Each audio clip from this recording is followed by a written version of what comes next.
C'est quoi selon vous le meilleur arc de One Piece? Sur la trentaine sortie en bientôt 30 ans, il y en a une poignée qui sont détestés mais beaucoup sont excellents, si bien que dresser un top 5 est compliqué. Vous avez vos favoris, on a les nôtres, et c'est nous qui avons raison. On va vous le prouver dans une petite tier list en duo, et on commence avec l'apéro, le meilleur arc d'East Blue. La réponse est évidente, Arlong Baratie. Park.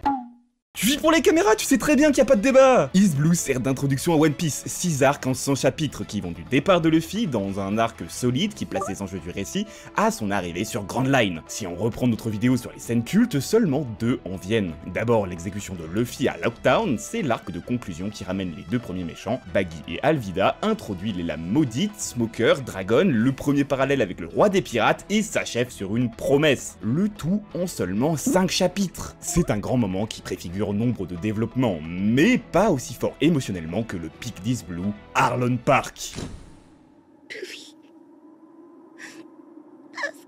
Voilà, vous avez les poils qui se dressent. Et là, c'est une scène. J'aurais pu développer ces trois-là, parler de l'excellente écriture des personnages secondaires ou du world building qui plante les graines pour les 15 prochaines années. Mais inutile de détailler davantage, vous savez que j'ai raison. C'est encore aujourd'hui l'un des meilleurs arcs, minimum top 10. Baratie aussi a de solides arguments. Déjà, il élève le niveau après l'arc du Sop qui est sans doute le moins réussi d'East Blue. Mais bon, on est là pour parler des meilleurs, donc on va se concentrer sur les qualités. Premièrement, la backstory de Sanji. Celle de Nami est superbe, mais la sienne est mémorable. Le pirate qui sera son futur mentor, qui sacrifie sa jambe et son rêve, c'est fort, d'autant plus avec ce final.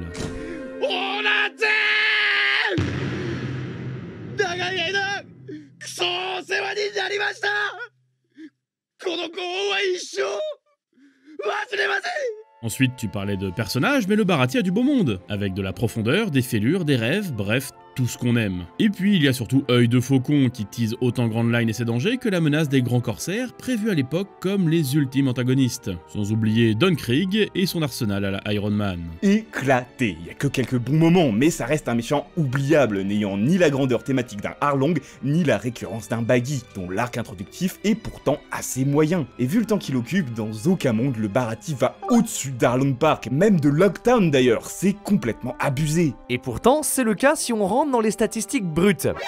Bonjour, moi c'est Théromique et aujourd'hui on répond à votre question par les chiffres. Attends, je t'arrête. J'ai même pas parlé de Fates. Oui, mais là c'est la pub. Oh, mais pourquoi ça bloque? On peut même plus mater du hentai en paix dans ce pays? Je veux dire, notre vidéo sur le hentai. C'est normal, elle est bloquée au Japon. Mais attends, on n'est pas au Japon.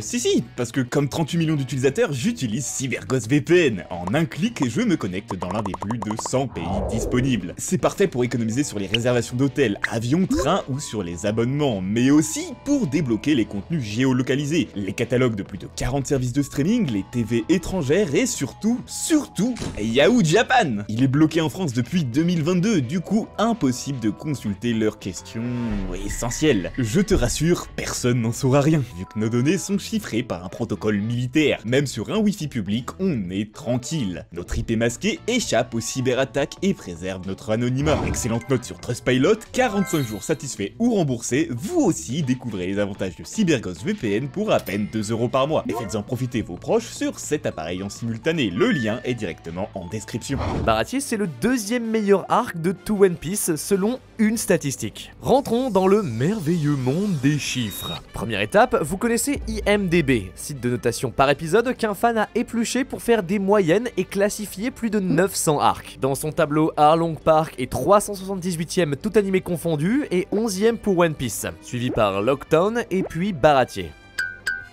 L'arc du Sop est 29ème, ce qui est mérité. T'as la même chose pour le manga? Alors non, mais deuxième étape, les notes des lecteurs du Shonen Jump. Vous le savez, les magazines de prépublication organisent un classement hebdomadaire des chapitres. Vu qu'il existe un site qui les répertorie tous, on a pu faire des moyennes de One Piece arc par arc. Et figurez-vous que le deuxième, c'est Baratie. Lockdown est 3ème et Arlong Park 6ème.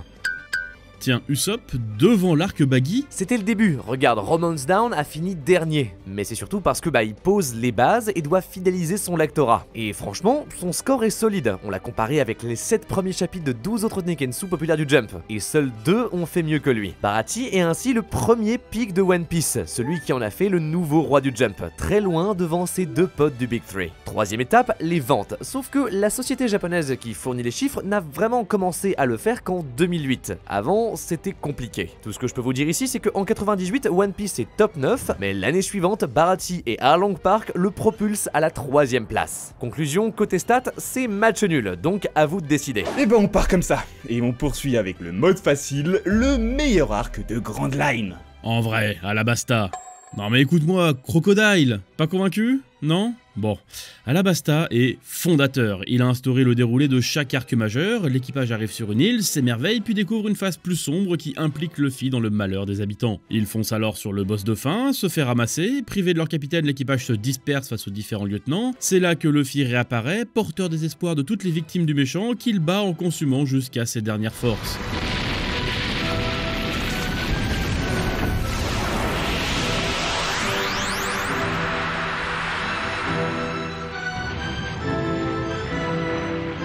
Bien sûr, il y a des variations, mais de Skypiea à Wano, c'est un résumé qui fonctionne. Alabasta est donc capital et en plus, il introduit Ace ainsi que Bon Clay, son sacrifice suivi de ses adieux mythiques avec Weor en fond et Robin qui rejoint l'équipage. Comment ne pas tomber amoureux de cet arc hyper bien rythmé? Surtout que l'autre grande force d'Alabasta que les autres arcs reprendront, c'est son build-up. On commence par Reverse Mountain, leur arrivée sur Grand Line avec Laboon et les gags de Crocus, suivi par Whiskey Peak où Zoro fait le clown, Little Garden où Sanji fait le clown, et Drum avec l'une des meilleures backstories, Luffy qui grimpe sur une montagne à main nue pour ses amis et la scène du drapeau. Cette montée en puissance progressive contribue à faire d'Alabasta un solide estière. Oui Chauve, c'est bien Chauve, mais tu sais très bien que c'est pas le meilleur. Si on prend de leur arrivée sur Grand Line jusqu'à l'éclipse, il y a qu'un seul nom qui revient. Enies Lobby. Marineford. Mais pas encore. Bon allez, on va faire vite.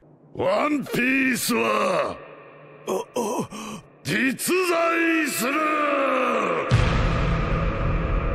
Voilà, des questions? Y a pas un seul mauvais chapitre, on s'ennuie jamais, tous les persos sont cool, il y a des scènes cultes toutes les 5 secondes, ça contribue à étendre l'univers, le tout donnant une big conclusion à Grand Line et une saga de presque 3 ans que tout le monde pensait s'achever sur le sauvetage d'Ace. Et au dernier moment, Donut. Je ne trouve pas un seul défaut à Marineford, même l'humour et les arcs autour sont trop bien, alors que des défauts à Enies Lobby, j'en vois, ce qui ne l'empêche pas d'être incroyable. C'est en le revoyant il y a pas longtemps que je me suis dit ok, c'est pour ça que j'aimais One Piece quand j'étais petit. Mais il a pas la perfection de Marineford. Un grand sage a dit un jour, One Piece c'est comme la vie, parfois on s'ennuie. Et tant qu'ils ne sont pas horripilants, ces défauts font partie de son charme, et si Enies Lobby a effectivement des longueurs et beaucoup de recyclage de scènes, les moments forts brillent d'autant plus. Si tu veux jouer à une guéguerre d'extrait, je vais te dégommer le drapeau.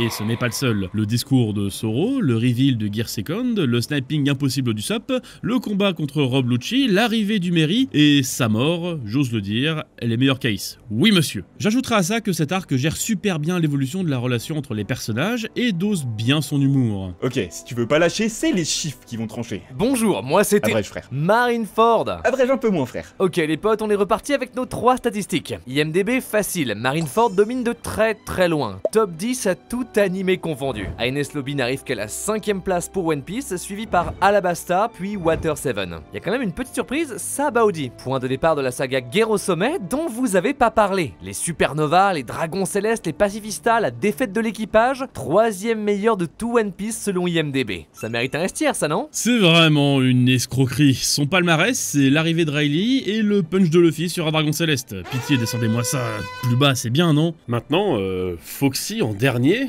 Bon, logique, il est atroce dans l'animé. Reverse Mountain, par contre, c'est abusé de le mettre aussi bas. Figure-toi que côté Jump, c'est le contraire. Reverse Mountain en premier. Peu de chapitres, donc une période favorable suffit. Et Foxy 4ème, parce que dans le manga, c'est loin d'être si mauvais. La vraie folie, c'est les autres, à commencer par Thriller Bark en 5ème. Un arc qui souffre pourtant de gros problèmes de rythme, je sais, j'ai pendant longtemps arrêté One Piece à cause de lui. D'une ambiance qui divise, mais qui au moins a pour lui l'humour, la backstory de Brook et ça. Tu confirmes ce que je pensais, l'arc est carry par Zombie Luffy et une scène de Zoro. Le reste, franchement, je tire 2 fois la chasse pour m'assurer que le caca s'en aille bien loin, hein, même si ça reste mieux que Sabaody.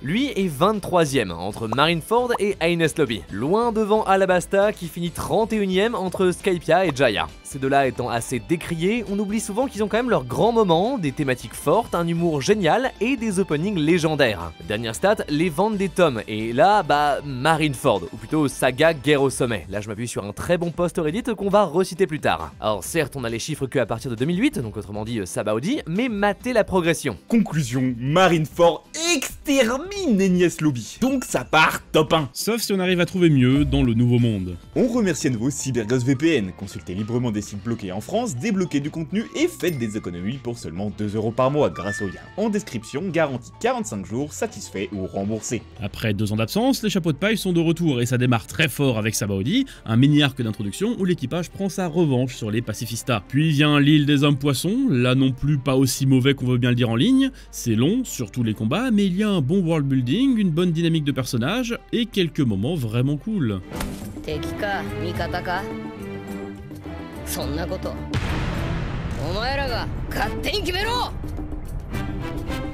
La vraie dégringolade, c'est Punk Hazard, le seul arc à vraiment mérité le D. Ouais non vraiment t'es aigri, l'île des hommes poissons est 100 fois pire. Luffy qui tabasse un bateau, Sanji qui simp, l'horrible princesse sirène, c'est là que j'ai lâché One Piece quand j'étais jeune. X-Paris, tu détestes les femmes, je le dis.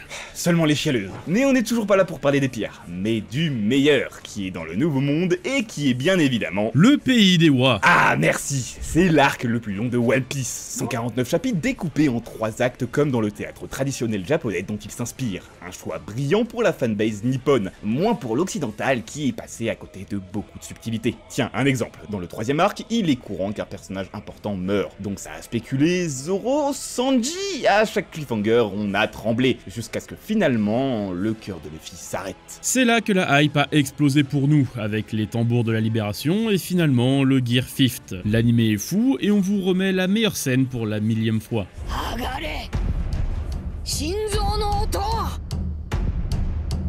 Et ça, ce n'est qu'une scène culte. On évoquait tout à l'heure notre vidéo sur les meilleurs moments. La moitié viennent de là. Le Red Hawks, le Il riait, le sacrifice d'Oden, tous les combats sans exception de l'équipage. Donc, ouais, même si on est loin de la perfection de Marineford, le pays des Wa, c'est sans hésiter un grand top 3. Reste plus qu'à trancher, qui est-ce qu'on met en 4ème? Et là, j'espère tu seras d'accord pour Dressrosa. C'est du très bon. Doflamingo, le passé de l'eau, le tournoi du Colisée, Doflamingo, toute la famille royale, le Gear Fort de Luffy et Doflamingo. Je vais pas continuer la liste, d'autant que Dressrosa c'est un sacré morceau, 2 fois plus long que son modèle Alabasta, qu'il twist avec un « et si l'équipage était arrivé trop tard ?» en plus d'introduire plein de personnages et de concepts qui seront essentiels à l'avenir. Sa force, c'est de réussir plus que jamais à split l'équipage en diverses intrigues rassemblées de façon organique. C'est ultra satisfaisant, avec des enjeux palpables, mon seul regret c'est le combat final, on me l'avait beaucoup trop survendu et je m'attendais franchement à mieux. Mais ça reste quand même du très lourd. T'as oublié un point à signaler, c'est que c'est long, surtout en animé, c'est une plaie. Du coup, est-ce que le vrai top 4, ce serait pas plutôt Tugato? Tugato?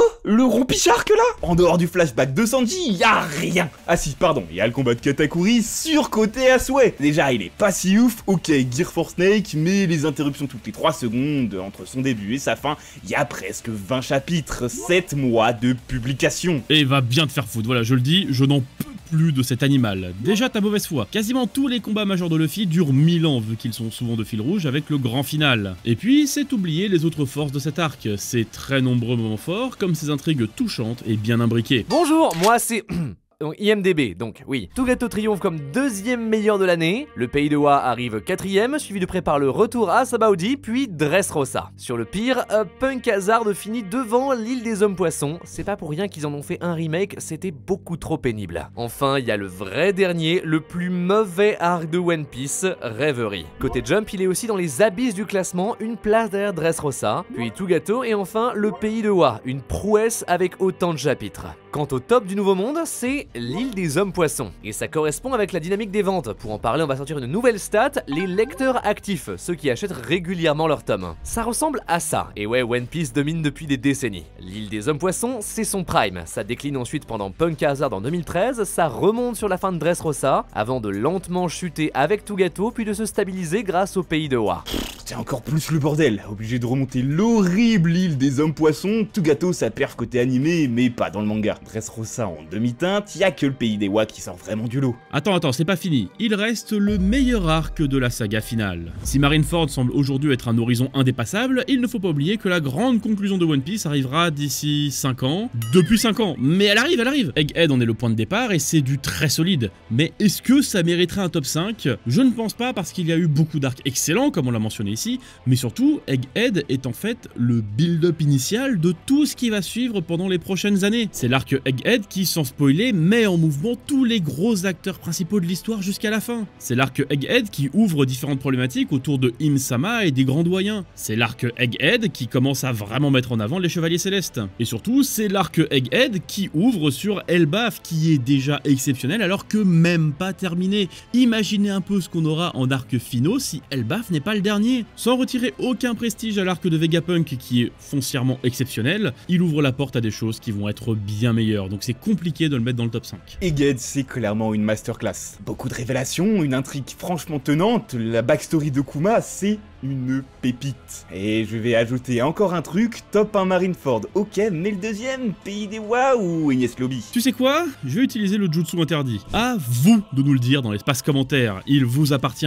On n'y a pas caché de trésor, mais c'est peut-être à vous de nous révéler quel est le second meilleur arc de One Piece.